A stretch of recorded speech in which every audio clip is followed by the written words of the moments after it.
Salut tout le monde et bienvenue dans ma Room. Aujourd'hui je vais vous parler de l'expérience Steve Burnside. C'est parti.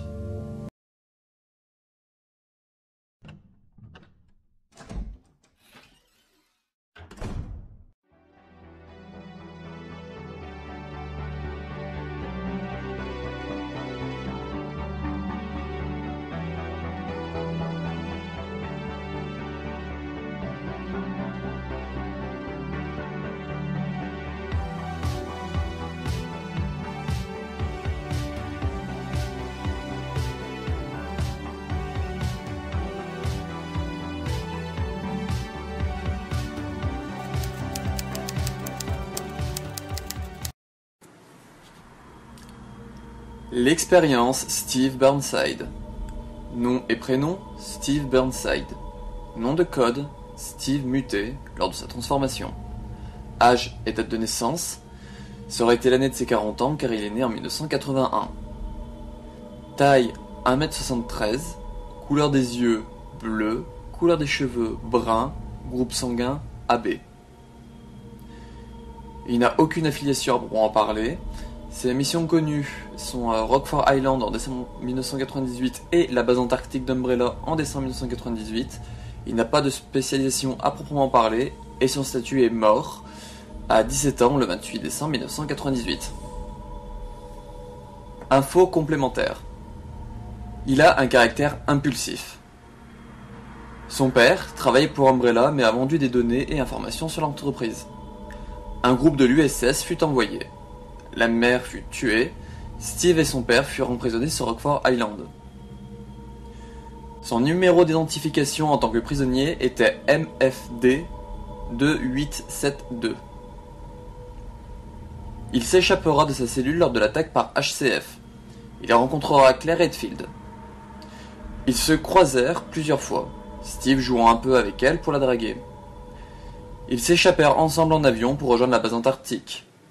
Lors de sa mort, il avouera son amour à Claire. Il fut contaminé par Alexia Ashford, désirant se venger de la mort de son frère Alfred.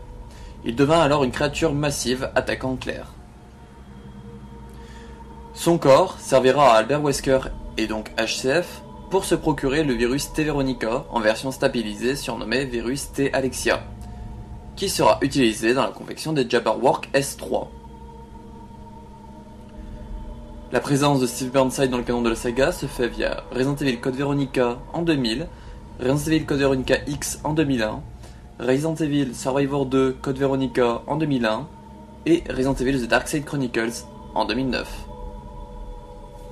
Et voilà, c'est terminé pour l'expérience Steve Burnside. Donc Steve, je ne l'ai pas trop vu, comme vous avez vu, il est que dans tout ce qui touche aux missions à Rockford Island et base antarctique d'Umbrella, vu qu'il meurt là-bas, donc on le voit pas après, il a pas plus de développement que ça, donc voilà, c'était juste un personnage un peu one-shot comme ça qu'ils nous ont mis. Ça change des personnages one-shot qui disparaissent après la circulation, lui on sait que techniquement il est mort, donc il reviendra pas. Mais il a quand même un peu d'héritage, c'est que c'est grâce à lui que, par exemple, Albert Wesker et HCF ont pu du coup récupérer le virus T. Veronica qui du coup a servi dans plusieurs choses à la suite. Comme vous pouvez le voir, comme je vous ai dit dans mon expérience, sur mon rapport sur le virus T. Veronica, c'est que notamment le T. Veronica a servi à la création du virus C. Voilà. Donc il a quand même un peu d'héritage, il n'est pas oublié dans la saga, parce que techniquement ceux qui pensent du coup à l'attaque sur par exemple